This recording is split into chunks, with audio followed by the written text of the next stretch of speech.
Friends, at the beginning of the movie, we are told that in the 18th century, the Hawaiian Islands were divided into 4 empires: Oahu, Maui, Kauai, and Hawaii. Each of these empires had its own chief and its own gods. Because of this, they were often at war. One day, tired of this constant fighting, Kaimana, the military commander of the Maui Empire, takes his family and moves to Kauai to settle down. By fishing, the entire family not only feeds themselves but lives well. However, one day a royal messenger from the Maui Empire finds Kaimana on Kauai Island. Seeing this, the king of Kauai fears it will lead to war. But when Kaimana had sought refuge on the island, he had promised them that the island would face no threat from the Maui clan.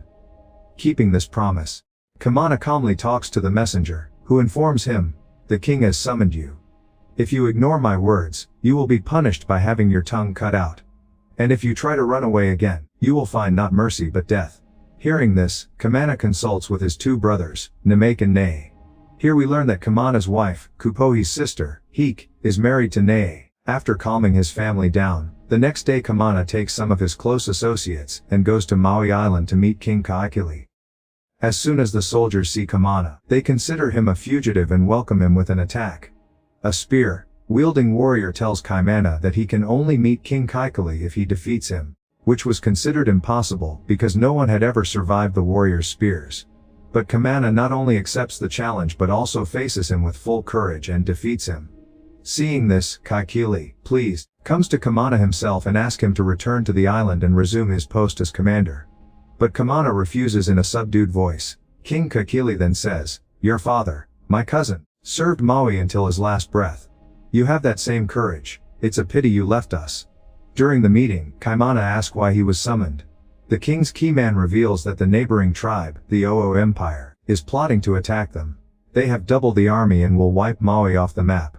Namek asks in great surprise, why would the Oahu Empire attack? They have always been loyal to Kahekili.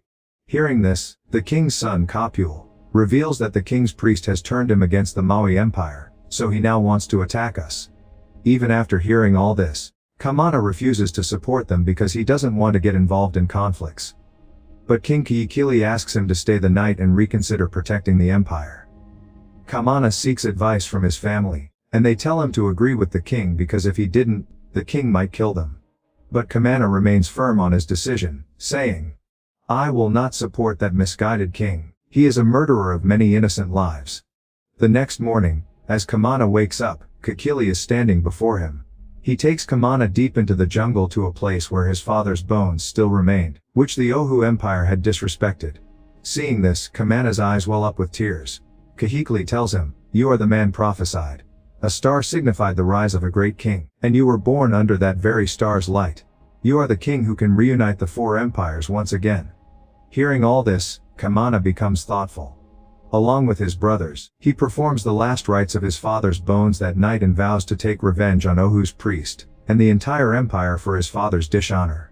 For this, Kaimana devises a solid plan. Kahekili would take his army to the seashore, which would panic the Oahu army and draw them to the coast immediately.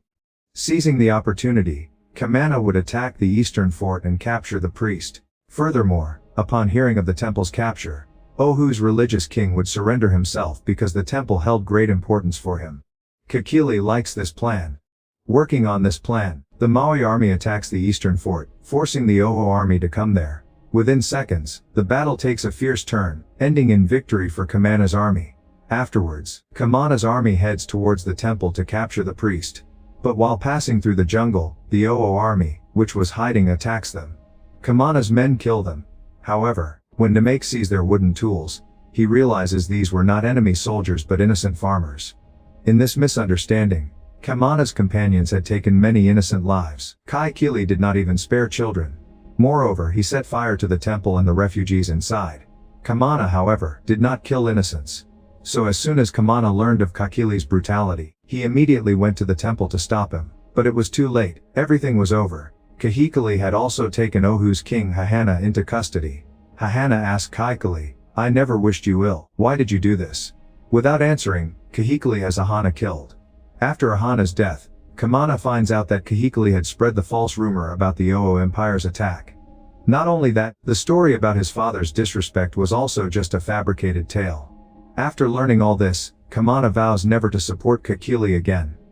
Kaimana now wanted to take his family and leave as soon as possible, but Kahekili was keeping an eye on him. Meanwhile, we are shown Kahekili's sister, who lived separately from her brother on the Maui island.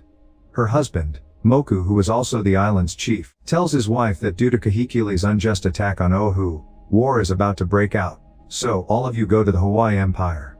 But his wife refuses, saying that as Kahekili's sister, no one will give her refuge.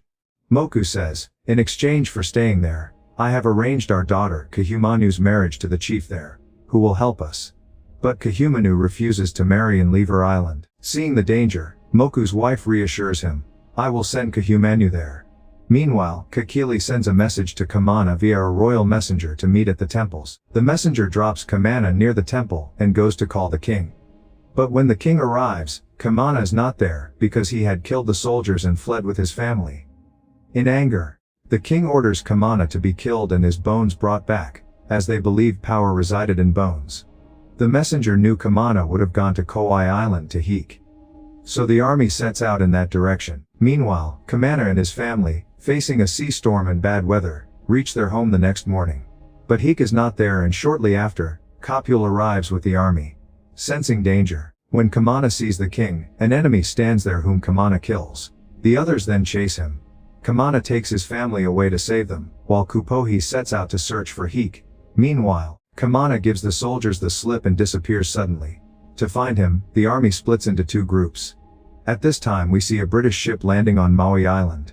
Actually, being stuck in a sea storm for a long time, they had run out of food and now needed a safe place to eat and quell their hunger. Meanwhile, Kahumanu, agreeing to her mother's wish, agrees to marry the chief because she also couldn't hide on this island from her grandfather, Kahekili. After wandering in the jungle, Kupohi finally finds her sister Heke and tells her the whole story. Meanwhile, Kaimana is now in the soldiers' sights. As they attack him with a slingshot, the shot hits and Kaimana falls to the ground. But he doesn't give up. While hiding in the bushes, he sees a boar and its baby. Kaimana quickly throws the baby boar towards the enemies and sends the large boar their way as well. Amid the confrontation with the boar, Kaimana escapes and sees Kahumanu near a cave, who immediately tries to help the wounded Kaimana. But Kaimana tells her, if you help me, the king's army will kill you too. But Kahumanu doesn't listen and takes him to a deserted area where no one could come. Meanwhile, Kapul and his men are still searching for Kaimana. After a while, when Kaimana regains consciousness, Kahumanu asks him why the king wants to kill him. She also tells him about herself. I am the daughter of Kahekili's sister, meaning his granddaughter. From childhood till now, I have been hiding from my grandfather in safe places like this, so no one knows me. Here it is revealed that Kahumanu's mother had married the chief of the enemy empire Komu. So if Kahekili found out about Kahumanu, he would kill her. That's why she hides from him. A little later, when Kaimana says he wants to go to his family, Kahumanu convinces him, a boat is going to take me to Hawaii. If you want, you can bring your family and come with me. Kaimana agrees and leaves to get his family.